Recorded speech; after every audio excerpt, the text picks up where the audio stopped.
Pwede ba tayong mag-usap sandali, Marco? May sasabihin lang ako. Tayong dalawa lang sana. O sige, love. Walang problema. Miss Leslie, kakausapin ko lang muna sandali si Lovely. Okay, Marco. Maghihintay lang kami dyan sa bench. Anong pag-uusapan natin, love?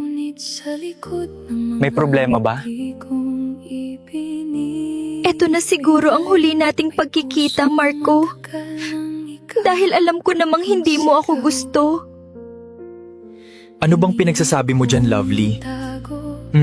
Hindi kita magets. Noon pa man, gusto na kita. Gustong gusto kita, Marco. Kaya ako nasa tabi mo lagi.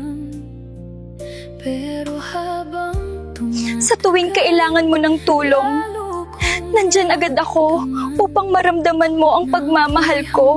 Umaasa ako ng sobrang tagala, Marco. Na sana masuklian mo ang pagmamahal ko sa'yo. Pero bakit ganun, Marco? Kahit maliit na pagmamahal lang sana, hindi mo maibigay. Noong may nangyari sa pamilya mo, isa ako sa labis na nasaktan para sa'yo. At unang nag-comfort sa'yo. Dahil nasasaktan ako tuwing nalulungkot ka, Marco. Kaya pilit kitang pinapasaya sa mga panahong iyon. Pero hindi pala ako ang magpapasaya dyan sa puso mo. At nasaktan ako doon. At noong sinabi mo sa akin na nakita mo muli ang matagal mo ng crush, nakita ko sa'yo na napakasaya mo. Pero tuwing binabanggit mo ang pangalan niya, sobrang sakit dito sa puso ko. Lalo na noong nakita ko kayong masayang magkatabi. Hindi ko naman sinsadya na makita ko kayo dun. Sa gabing yun, parang sasabog ang puso ko sa sakit. Patawad. Dahil hindi ko alam na nasaktan ko ang puso mo, love. Isa yan sa mamiss ko sa'yo. Ang pagtawag sa pangalan ko na tumatago sa puso ko. At maraming salamat, Marco.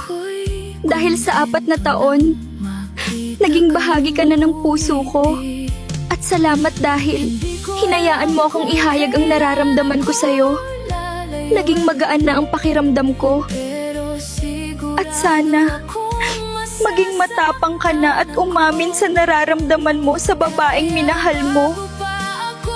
Salamat din, love, sa lahat ng pagmamahal na binigay. At patawad, dahil hindi ko yun nasuklian. Maraming salamat, mahal kong kaibigan. At paalam. Minahal kita ng ganito.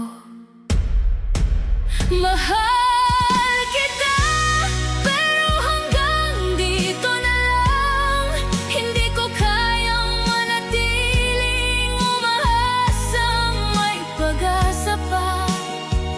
Pipiliin kong mahalin ka mula sa malayo. Kahit kapalit ay ang puso kong naturugo.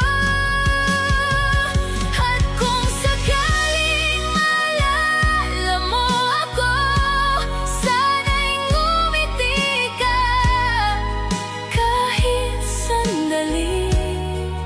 Ate, Dahil pwede yumakap sa'yo kahit sandali? sa buhay mo, Ate, may isang salamat. ikaw Dahil na pinayagan mo akong kausapin si Marco kanina.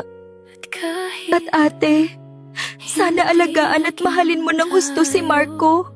Sobra pa sa pagmamahal na binigay ko sa kanya. Makakaasa ka, Lovely. At maraming salamat. kita Dahil napakalawak ng pangunawa mo, Lovely.